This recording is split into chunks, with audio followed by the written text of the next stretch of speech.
बराबर है कि बस क्या। हाँ मालेगांव सिविल हॉस्पिटल में 6 महीने से मेडिसिन नहीं है, सलाइन नहीं है, यहाँ तक कि अभी जो लेटर पड़ा कि उनके पास ऑक्सीजन भी नहीं है, ऑक्सीजन सिलेंडर भी नहीं है। और मुसलसल 4 महीने से सिविल हॉस्पिटल के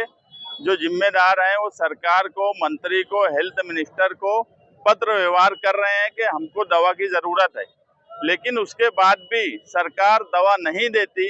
आज सिविल हॉस्पिटल में गरीब लोग इलाज करने के लिए आते हैं।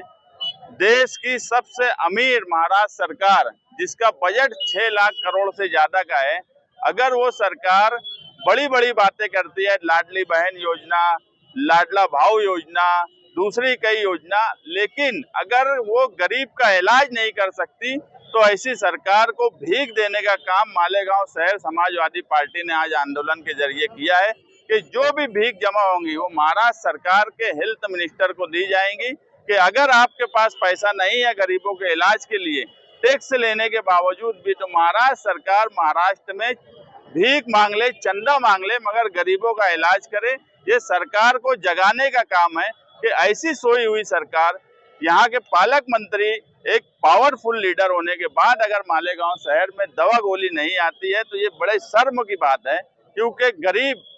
और हेल्थ ये सरकार की सबसे पहली जिम्मेदारी है, उसके बाद बाकी सब जिम्मेदारी होती है। अगर मेडिसिन और दवा नहीं मिलने से कोई मर रहा है तो इससे ज्यादा शर्मनाक बात सरकार के लिए कुछ नहीं हो सकती। उसके बावजूद भी दवा गोली का इंतजाम नहीं कर पाना, एमपी को लेटर दिया गया, एमएलए को लेटर दिया गया, इसीलिए आज हमने एमएलए के नाम पर चंदा दे दो बाबा, एमपी के नाम पर चंदा दे दो बाबा, मंत्री के नाम पर चंदा दे दो बाबा, मगर गरीबों का इलाज करें। और कल भी मैंने कहा था कि अगर 6 महीने से दवा नहीं है तो हमारे यहाँ की एमपी, हमारे यहाँ के एमएलए, हमारे यहाँ के मंत्री अपने 6 महीने का मानधन जो लाखों रुपए की शक्ल में वो ले रहे हैं, वो कम से कम सिविल हॉस्पिटल के जो उनका फंड है जिसमें चंदा दिया जाता है, उन्होंने अपना 6 महीने का फंड उसके अंदर जमा करना ताकि गरीबों का इलाज हो सके। सिर्फ बड़ी बड़ी बातें करना सरकार की तरफ से, बड़ी बड़ी बातें करके सिर्फ ऐसी ही जगह ये काम करेंगे जहां पर कमीशन मिले, ठेकेदारी हो, गरीबों का इलाज के लिए इनके लिए कोई पैसे का नियोजन नहीं अगर है तो ऐसी सरकार को हम भीख देकर जगाने का काम करेंगे।